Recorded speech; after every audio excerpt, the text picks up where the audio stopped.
payat ata si ano ha? Ano pangalan ng kabayo mo? Tay. Walang pangalan to? Ha? Walang pangalan.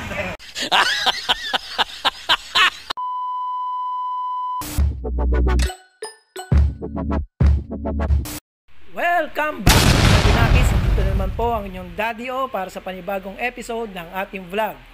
At ngayong araw na ito, nandito tayo ngayon sa palengke ng San Fernando, Pampanga, upang mamili ang aming hapunan ngayong gabi. Kasama ko ang dalawa sa setup team, si Nelson at si Moymoy. Ayan sila. Shoutout kayo, dalawa. At since nandito na rin lang tayo, alamin natin kung ano yung mga makikita natin paninda at kung magkano naman ang mga presyo nila dito. At dito pala sa San Fernando ay napanatili nila ang pagsakay sa kalesa bilang means of transportation nila rito. At susubukan nating sumakay mamaya dito. Sasakyan natin siya pa uwi ng bahay namin dito. So sige, babalikan namin kayo para ma-experience natin yung pagsakay sa kalesa dito sa Pampanga.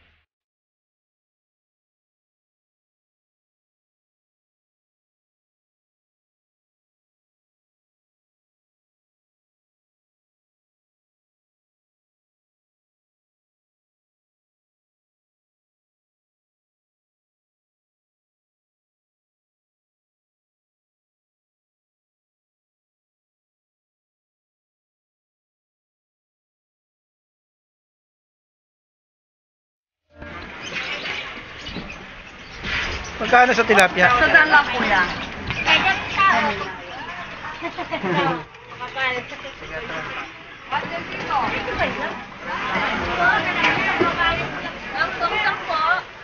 Dami sili oh. Ampalaya? Ampalaya po ba ito? Oo. Kano? Nagkikin Ba't maliliit eh? Oo, kanina kasi malalaki yan eh. Musod. Pag humahapon, umiigsi no?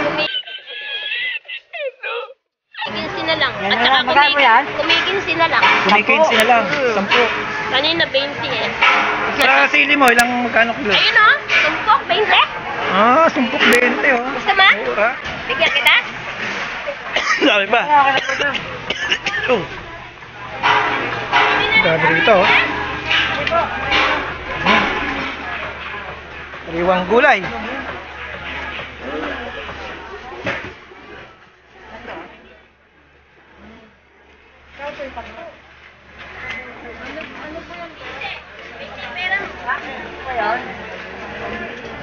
Pinsi ba?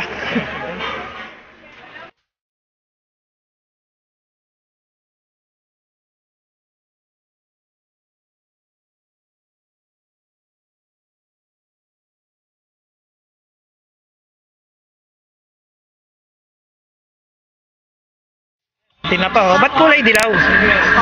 Ba't kulay dilaw? Ha? Dami oh.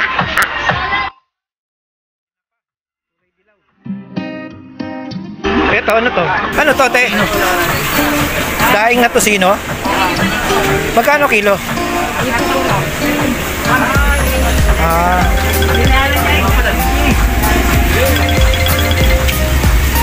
Kung may tumatawag. Te, ano yung kinapahid? Mantika? Sige sir, sige sir. Okay. Sige sir, bye. Medyo payat ata si ano ha? Ano pangalan ng kabayo mo? Tay. Walang pangalan to? Ha? Walang pangalan. Mukhang payat ha? Hindi, ganoon lang yan. Sige, akit na. Saka ba? Hindi, Para tabi tayo dito. Hindi, bablog ko kasi kayo eh. Oo.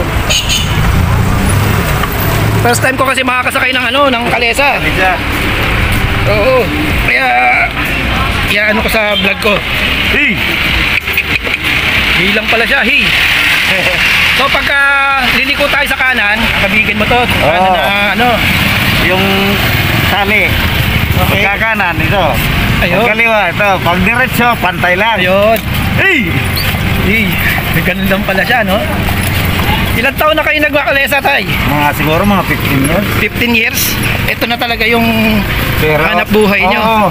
Pero kulang-kulang na lang naman na mga 20 naging kabayo ko sa loob ng ganyan 15 years.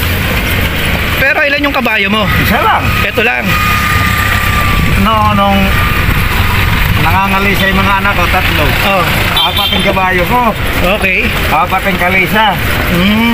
Putang na nagsawa naman.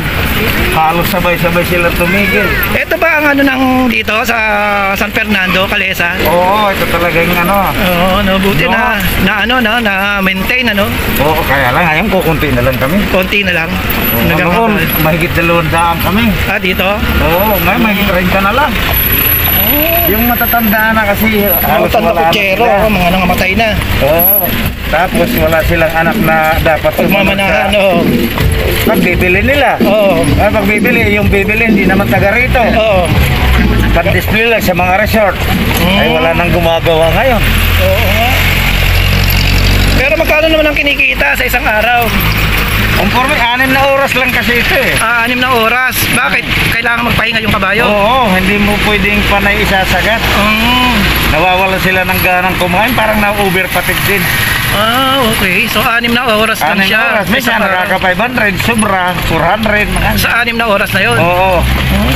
Yung pinakamalakas, Minsan, kumikita ka rin eh. Pero madalang lang. Lalo ngayon, Oo. pandemya. oo nga. Ang hirap ng pasada sa ngayon. Correct. Kasi nga, yung mga tao, Takot na ano eh. lumabas. Oo. Pero nung pinayagan yung mga bata makalabas, Oo. kasama yung nanay, siyempre, nadagdagan yung pasada namin, maganda. Nung ay binalik na naman, ay bawal. Pero ano itong kinakain ng kabayo mo? Ay, madami. Puro pinch yung pagkain ito. Pins? Hindi siya yung mga damo-damo, gano'n? Hindi, yung damo parang panghimagas lang. So pins talaga. Yung pinch yung pagkain. Okay. Sipin mong inerton para sa manok. Pagkain ng kabayo yun. Pala yun. Actually, first time ko makasakay ng Calesa eh. BSM. Ayan, para sa mga... Tapos Hayop may nun. vitamins din siya. Oo.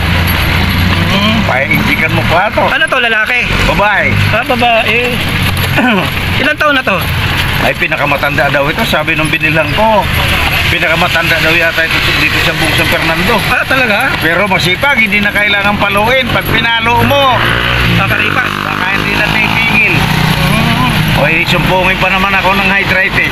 Oo. Hindi ko pwede magpatakbo ng mabilis. Oo. Yan, maintain niya yung takbo na yan. Yung iba, palo ng palo. Halos ganun din ang takbo. Kawawa lang yung kabayo. Minsan pag nasasaktan na siguro, doon minsan nagwawala. Oo. Pero pwede naman siya paluin pagkaalanganin, lalo pagtatawid, mga highway. Oo. Mabilis. Huwag kang mabitin. Talaga. Dali. Magbago na ako. Ho.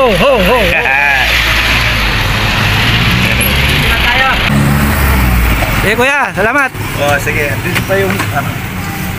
At dyan na po natatapos ang ating kwentong kutsero. Experience natin sa pagsakay sa Calesa dito sa Pampanga. So, dito na rin natin tatapusin ang ating vlog na ito. Once again, this is your Daddy O saying, stay safe, ride safe, and God bless. See you again. Bye-bye.